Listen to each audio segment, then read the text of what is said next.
Owabe engumholi we-IFP ophinde abe nguNdunankulu wesizwe samaZulu inkosi uMangosuthu Buthelezi uqinisekisile ukuthi iNgonyama uGoodwill Zwelithini ungeniswe esibhedlela ukuyokwelashelwa isifo sikashukela esikhathazayo. Uthi njengamanje ongangezwe lakhe usezandleni eziphephile.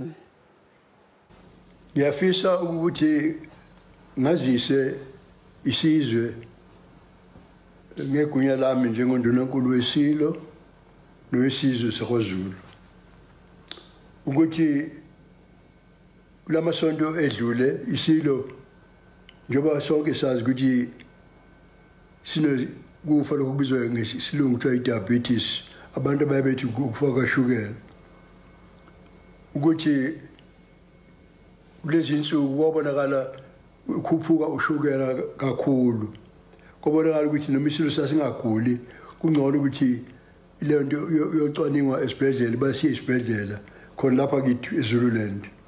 nempela saya kisilo lapho lokho becwaninga bethi cha kungcono kodwa sekubiye kwakhuphuka kungcono kwakhuphuka kodwa manje osekubonakala ukuthi kufanele ukuthi aye kwesinye isibhedlela lapha okuzoba khona amalungiselelo ukuthi angeniswe egumbini la bangacaneka khona lokukhuphuka nokwehla kashukela. Ngakho ngabona ukuthi ngoba sekuzinsukwana noma abantu bezwa ngamahememe ukuthi isilo besilapha esibhedlela noma sisibhedlela noma sisegunjini esibhedlela bakwethuka. Ngakubona kumsebenzi wami ukuthi ngichazele isizwe